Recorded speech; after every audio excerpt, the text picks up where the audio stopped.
Hello, welcome to The View from AU. I'm your delighted host, Emma Jackson, and I'm here with the lovely Samantha Marshall. Hello, guys. And the dashing Anthony Martinez. Now, first today, we're going to be talking about the proposed smoking ban that American University has put in order and has been a source of much controversy in the past few weeks. President Neil Kerwin announced his support for the ban in an email to students last month, and Kerwin said AU will become a smoke-free campus by August 1st, 2013.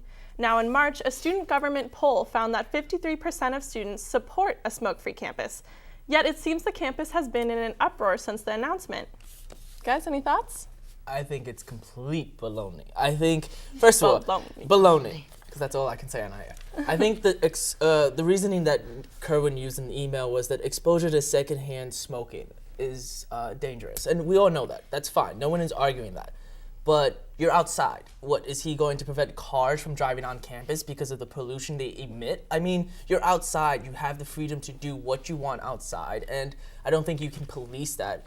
And AU already has a policy which prohibits smoking you have to be at least 25 feet away from building entrances. I mean, I don't know what more you can do from that. I think it's a ridiculous rule. I do think that he has a good point of the whole secondhand smoke thing. Like, I know for me, when I'm walking to the library, walking to other buildings, there's huge groups of people. It's like walking through a huge cloud of smoke. And I think, and I know personally I don't smoke, so, I don't really like the whole, I don't like how people gather by the buildings and they are smoking. And I do think that it still is secondhand smoke, even though you say it's only for 5 seconds or so. So do you not want to walk behind a car? Do you not like when a bus passes you and you're standing on the sidewalk or a truck even releases emissions? Well, you don't walk outside, wear a mask because you don't want any dirty air because it can cause cancer. I mean, it's a point, but I think President Neil Kerwin is trying to overall make our campus healthier, and that's something that he has control of. Yeah, he doesn't have control over all the cars that drive by, but we're trying to make those better too with less emissions as well. So I think this ban is put in place, with the idea that hopefully he can make students, Baby steps. Secondhand smoke prevents for the students who don't want it, and then also I think that this campus definitely has a large social smoking aspect. Definitely. And personally, I don't really mind if the inactions that are in place now where it's outside of a building or in designated areas, but I do think that less students here would smoke if there was a smoking ban, because I think students start, because of the social aspect, because there are people outside, and because they can just, go up and talk to their friends and have a cigarette there, people who wouldn't smoke originally. Well, I beg to differ. One, the rule that's currently in place that you have to be at least 25 feet away isn't enforced. So how are they going to enforce a campus-wide ban? That's one. I agree. I don't know how they're going to enforce And two, the reasoning for a dry campus is so that it can not encourage drinking, binge drinking, underage drinking. Well, I don't know if you know, but drinking still occurs on campus. Binge drinking still occurs. Underage drinking still occurs. So it didn't work for drinking. I don't think it's going to work for smoking. Well, I think that it'll be interesting to see how many people come to the school here next year if they know about this. Those who smoke might not make the decision to come here. They might want to go somewhere else that does allow smoking. So that'll be really interesting to see the numbers versus, this year and next year. So something to think about. I think so too, yeah. Well, speaking of binge drinking, according to a new study from Colgate University, college binge drinking may lead to a higher level of happiness. The study, which doesn't have a publication date set, reported that college students who drank between 4 and 5 drinks at least once in a 14-day period reported a higher level of social satisfaction than their demographically similar peers. So, what do you guys think about this? Well, my best part of the article that I love, it says, college students who participate in keg stands, pre-gaming, and pub crawls are likely to have a better college experience. And my reaction is, what else is there to do in college besides those 3 things? Like the occasional paper, the occasional midterm. The occasional paper, sure, Anthony. Maybe for you. No biggie. I've more than the occasional paper on my end.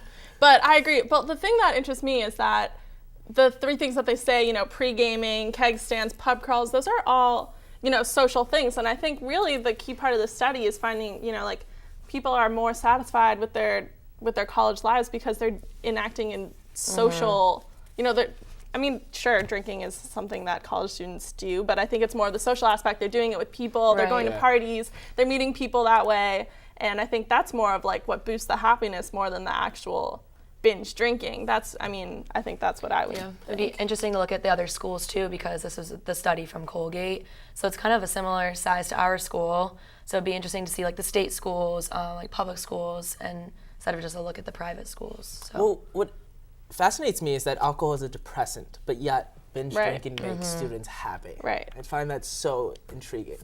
Yeah, and I also think, how many of the reports are really accurate. I think Right. people might be pressured into thinking like, this is what I like to do, this is the cool cool thing to thing, do, and maybe it isn't their thing, but like that's what it seems like the majority of people do in college, and like this is like the false perception of this is what makes me happy in college. This is what makes me Right. fit in. This is, but Yeah, and off that, we don't even know like really how the study was like, Conducted. Well, it was Yeah. at Colgate. It was like 1,600 students. And it also found, which doesn't surprise me, but women are less likely than men to drink to cope with stress. So men are more prone to drink in order to cope with their stress, which I can see that, because also, I mean, this is not really off topic, but like girls are more tend to go to their girlfriends for stress and talk about it, and guys have this macho man ego Yeah. thinking like Right. we want to like keep it all I'm gonna in. go to the bar. Yeah, and I'm just, gonna go like, to the bar. Solemnly think about it by Exactly. myself, whereas the girls will be like, I'm gonna talk to you about all of the things that are going on in my life right now. So yeah, that is So- interesting. I could see Now, that. as the guy, I would say what happens is you feel bad. You're like, look, I'm not feeling well. Your bro is like, all right, let's go to the bar. We go to a bar. We talk about it for a little bit, drink, get over it, move on. So I think that's what happens with guys. But nevertheless, something that makes you genuinely happy, is a story that spread around the world. It spread across the internet like wildfire. A New York City police officer was kneeling next to a homeless man that had no shoes on. It's a picture that was seen around the world. The cop brought Jeremy Hillman a pair of Skechers boots in a nearby store, but on Sunday, Hillman was roaming the streets of New York City once again without shoes. Hillman told the New York Times he had hidden the shoes because they were worth a lot of money, and he was afraid of losing his life.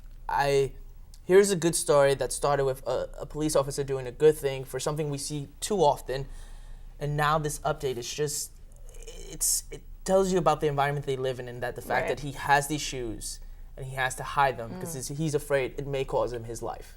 Yeah, I mean, I think that it is really sad when we were discussing earlier that, it's kind of hard that we can't give things to these homeless people because they're scared to be beat up or they're scared to be harassed. So it's like, what do we do? How do we donate? Yeah. How do we give?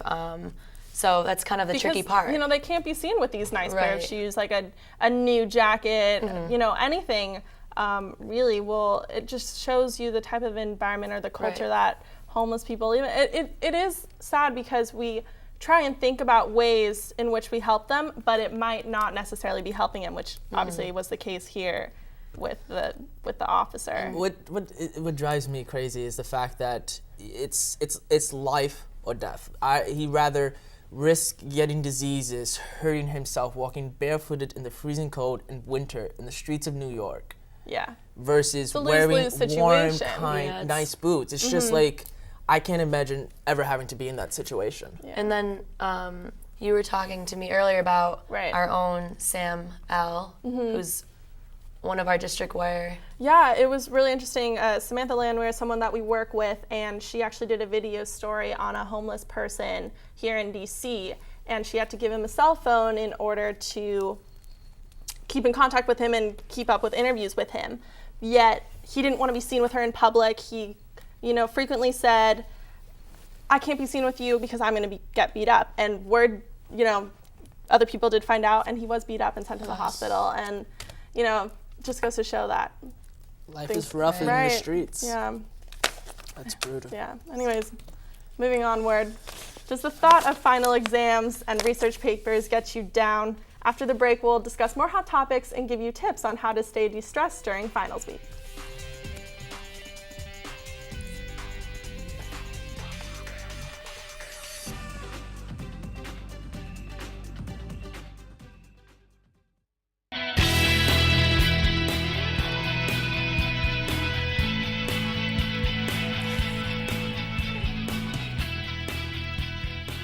Anthony, get off your phone. Oh, I'm sorry. Anthony. I don't know what I would do without texting. But speaking of texting, today marks the 20th anniversary of text messaging. On December 3rd, 1992, Neil Papworth, who's a British texting engineer, sent out the first ever text message, reading Merry Christmas. But will texting last? A report last month found that texting in the United States dropped last quarter for the first time in history. Well, I think that has more to do with like the fact that there's so many different ways to communicate now. Facebook chat, Twitter, BBM, like there's so many different ways we're having conversations besides just the traditional SMS. But I don't know what I would do without my BlackBerry, my Crackberry, as I like to call it. Yeah, I'm definitely hooked on text messaging. Yeah. It's one of those things that I can't. it's so convenient. I mean, I know we shouldn't do this, but in class, like you've got things to take care of. You got to send messages to someone. My parents love to text. Like it took them a while for them to get used to it. But I mean, when we live on opposite sides of the coast, so you know the time difference doesn't always add up for us to call each other. But texting is a way for us to, let them know that I'm alive, doing okay. But sometimes I do miss just picking up the phone and just calling somebody. That's like true. I think it would be so much faster if you just picked up the phone and was like, all right, meet me downstairs in 5 minutes, or I'm downstairs, versus texting and then waiting for a response. And it's just too much of a hassle. The whole sometimes. HeyTell thing on the iPhone. HeyTell, The walkie-talkie is yes. my new favorite thing. And What is this? It's called HeyTell. So on your iPhone, it's kind of like walkie-talkie. So you hold and speak. It's a voice and message, I'd be basically. like, hey, Anthony, and then you get it and it pops up and you say, hey, Sam, instead of us calling and having a back and forth conversation continuously. Well, I still have my awesome. vintage BlackBerry, so I don't know anything about that new iPhone business. You need to get with the rest of the world. But when I studied abroad last semester in Rome, and I didn't take my BlackBerry, so I went 6 months without text messaging, 6 months without my Crackberry. I just had like a regular T9 phone, what I just used for like calls. And at the beginning it was really hard. Like I felt like a crack addict. I was like, I needed my fix. Where's my BlackBerry? I want to know the news. I'm waiting for the emails. I want to text. And then after a while, I was like, the world is so much better. You get to like live in the environment. Right, you're interacting with what's around you as opposed to thinking about other things. You're more present. Right. Same for me when I was in the Bahamas. I didn't have my phone and I couldn't get used to it. But when I got back, it was like, I have it back. You had a real vacation. Yeah. So speaking of social media, Justin Bieber and Lady Gaga have new competition. Apparently, Pope Benedict XVI has his own Twitter. The Pope will be tweeting from a new personal handle starting December 12th. The Catholic leader will tweet in 8 different languages to the over 1 billion Catholics worldwide. So the most important question, guys, is what would Jesus tweet? Peace, love, and super mugs. I mean, what else would be tweeting you with Jesus? Well, it'd be wine. Maybe one. Yeah, not super mugs. But I think it's a great idea that he decided to tweet. The Pope he's not a young man. 85. But he's not a young man, but it's a way for him to reach out and, connect with young Catholics, young Christians, or someone just interested in finding out what he has to throw out there. And I'm sure it might be like Bible verses or just like nice. I imagine nice things coming from the Pope. And actually, I follow the Dalai Lama. I don't follow any religion specifically, but the Dalai Lama has great tweets that just make you feel like great about yourself and remind you about the important things in life and like what really matters. He always uses the word compassion, so I try and implement that into my life. So now, Anthony, do you think that there's going to be controversy over who is the one typing the message on the Pope's Twitter account? Well, in the article, the Washington Post article, it said that the Pope will be pushing the button on December 12th for the first tweet. However, the tweets thereafter will be by someone in his office. So they won't be by him, but he'll be approving them. But I think most celebrities don't send their own tweets. Right. I think they have someone doing it, but it comes from them. It comes from a good place, and it's connecting to a new generation. Some of them could personally come from him. Others might, just be someone in the Coming office. from a new generation, which is pretty awesome. Yeah. All right. Well, speaking of social media, an AU Compliments Facebook page has appeared recently. On the page, students can anonymously post compliments about other AU students or other kinds of words of encouragement. That being said, I have to say I am surrounded by the 2 most loveliest women in all of AU's campus, and it's not because they're here right now, but they're the best, I think. What do you think about this? I don't know. I mean, I haven't seen it personally. I think that since it's anonymous, it kind of makes it less creepy. I don't know. I think if someone wrote something about me, I'd kind of be thrown off. But I know, Emma, I was talking to you, and you said that you've seen it. So what is it about, really? Yeah, I looked it up today for the first time. I just found out about it earlier today, but I looked it up, and it just seems, on the page where he describes what this is about, or he, she, I don't really know, but they're saying, just this is a forum for you to send. You can message me, and I'll anonymously post these compliments about people. He said, Nice shouldn't just be a city in France, which I thought was a little smart. But and then the compliments are, so far they're really nice, because I think people have worries about forums online turning into, we had College ACB, which is like the gossip site, and things can get pretty nasty. But this is a way to ensure that this is going to just be nice, and compliments. But it also gives the said person, he or she, a lot of power.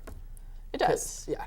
Because they can choose what shows and they're up, getting and all. Who knows if they're altering them or anything like that. But actually, speaking of, now there's also a new page that's the AU backhanded compliments. So, trying to be good didn't always work out, because now there's this page saying. Is it more sarcasm, the backhanded? I haven't looked up that one so much, but I just know that it exists. It's kind of like that in the AU Eagle newspaper. Oh yeah, the rants. The rants. Yeah. I wonder if it's similar or different, or how they kind of compare to each other. And it's also like the memes we had at the beginning of the semester. You remember those? AU memes or something like that. Yeah. That was really cool. I mean, I think it's just something fun if it's you or one of your friends to say like, oh hey, someone's thinking about me. Or it just tells us about our generation that we need anonymous people to tell us how awesome we are. Or you have to be anonymous in order to tell someone how awesome you are. See, I just look you in the eyes and say, you have beautiful eyes. Thanks, Anthony. You not so much. Sorry. Hey, be nice. That's my backhanded comment. All right, so. Exam time is coming up very soon, and with exams comes stress. The Huffington Post has made a list of 10 things you can do to reduce stress, and we think it's pretty interesting. Number 10 on there is just to listen to chill music and zone out, and that's one that I like, but I think it's pretty simple while you're doing your work, while you're writing those papers. Just listen to the music. Something that really helps me is if the music doesn't have any lyrics, because I'll get too distracted if things have like lyrics going on, and I'll sing along and stuff. But you start spitting out some Snoop Dogg. Right, that Snoop Dogg, my weakness. I preferred number 2, which said go for a run, which I enjoy doing when there's so many things happening. I'm just frustrated. Go for a run and clear my head, and the endorphins that are released give me the energy to start afresh. I now get this new motivation. I like or anything, gym related, or go out with a soccer ball or something, run around with your friends. I think, Go to the soccer ball, play against the wall by yourself. But number 5, I found interesting. It said clean off your desk, which to me was, and it was clean, which to me isn't so much a stress relief, it's a form of procrastination. Like, I'll clean the bathroom, I'll clean the kitchen, just not to have to write that paper or study for that exam. Yeah. My room's the most clean during finals. Mine personally isn't on the list, but I like just going to TDR with like a good group of friends and laughing, kind of getting away from the whole study scene. Mm-hmm. I like just kind of eating, and it's like you have to eat, so it's something like you got to do. So I think it's not the whole procrastination thing. So I know, that's my personal favorite. Anyways, so coming up, if you're a student looking for a fast and easy snack, I'm going to show you what tasty treat I blended up this weekend. Also, we'll speak with American University's head strength and conditioning coach, Jake Patton, to discuss tips for healthy eating. I do. Because I saw an interview with him and Rachel Nichols, and it was really, really good. He said some really nice things. Yeah. So I have to go to one of Have you the met him? games. have I met him? Yeah. I actually was like, after his first game, told him that he did a really good job.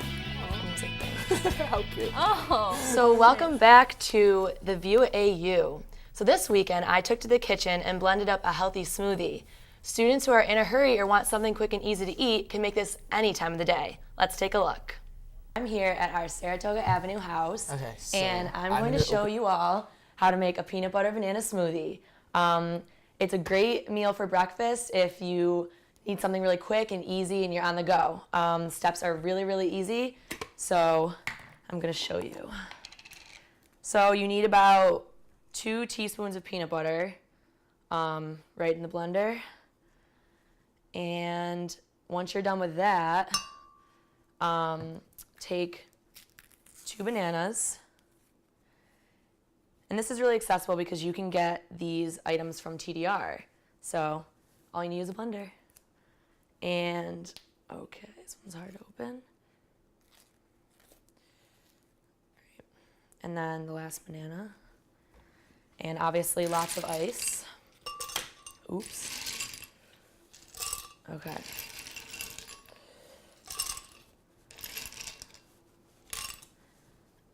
And last but not least, the milk. So as you can see, this only took me about a minute.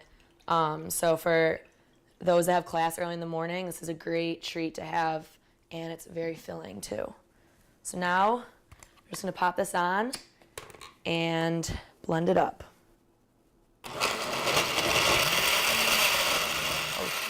Okay, so now that I'm done blending, I'm just gonna pour a glass, and this only took me about 2 minutes.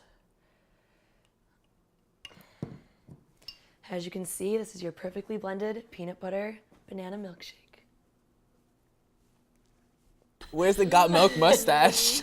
It looked really good. I want to know, where's my milkshake? I'm sorry, I will make some for you guys and bring it next time. I hope promise. so. Try that. I promise. Try that. I drank it all though, I'm sorry. It's We'll too try good. it another time. And that was so easy to make. I'd love to learn about like those quick and easy foods. But won't we have a special guest coming in to talk to us more about that? Yes, we will. Joining us now is American University's head strength and conditioning coach, Jake Patton, to give us some tips on healthy eating. Thank you so much for coming, Jake. Thank you for having me. Great having you here. What are some quick, easy solutions for students on the go regarding eating so that they could get the nutrition they need, but also it's cheap, it's fast, we're all in a rush? Especially over the holiday season, I think the biggest thing is going to be making a plan. It's kind of like going into a test and not having studied or prepared the materials. You're going to want to make a grocery list. Walk into the store, you know what you want to get, and that way you're not kind of winging it. You're also looking for the specific foods that you might need, such as the fruits, the vegetables.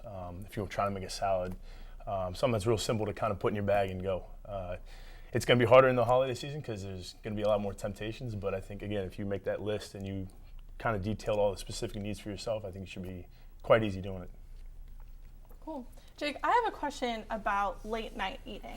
I think as students, we're up late a lot working on assignments or what have you. I also have a part-time job as a server, and I'm not finished until about 11 o'clock at night or later. I heard that it's really unhealthy. Do you have any advice for, should I just not eat at all, or? It's hard. It's going to be, again, specific need. If you're working late, the idea, something to think about is don't eat after 6.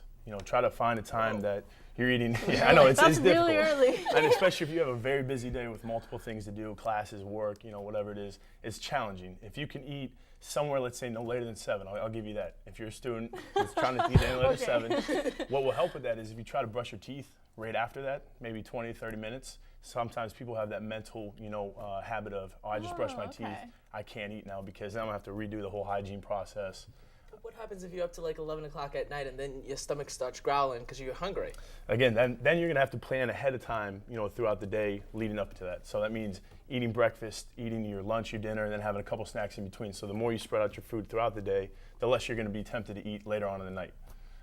But it's very difficult, especially as a student. You've got a lot of stuff going on. I also heard, is like chugging water or something that will like offset my stuff. I don't know, any other tricks? I don't know about chugging, but yeah, if you drink I heard chugging water. Chugging water, She's yeah. on the binge drinking. You might have more of an option than to wake up, in the middle of the night and have to go to the bathroom though, and then you might feel hungry then too. So you want to be careful with the chugging. Man. But it's not a bad idea though. If you drink some water, as long as again looking to decrease your sugar intake or anything like that past 6. That's really what I meant by don't eat after 6. You can have little snacks like I know one thing that helps is if you have like some instant oatmeal. It's good for you, get a little protein in it. It's not a huge meal, and you get a little something in, and it's not going to keep you up at night. Okay, I can do that. Okay, so my question is, I've been trying to eat healthy, but I always find that I end up eating a lot of healthy foods, but then I don't feel satisfied. Like instead of eating like a panini or something, like one thing that's like not too bad for you, but I'll feel satisfied, and it's like super fattening. Like I'm just wondering how like I should deal with like portion control. The first thing I'll say is don't cut out the foods that you enjoy. Diets don't work for that reason. You want to make sure you're at least kind of rewarding yourself almost. You don't want to say, I'm going to eat healthy this whole entire winter break. I'm not going to have any Chipotle. I'm not going to have any processed food. Let's be realistic. I mean, it's going to happen. And you're allowed to kind of give in every now and then as long as you're giving yourself plenty of the healthier stuff. So the fruits, the vegetables, the good proteins and stuff. I think portion-wise, especially over the holidays, try to split up your leftovers. Don't make it all, one big platter and tempt yourself with overeating or, just kind of going over the budget in terms of what you can eat bad-wise. Oh, Okay, great. well. Thanks, Jake. Thank you. Thank you Thanks for so much having for me. coming. That's all the time that we have for today from The View from AU. I'm Emma Jackson. I'm Samantha Marshall. And I'm Anthony Martinez. Until next time, AU, peace, love, and super mugs.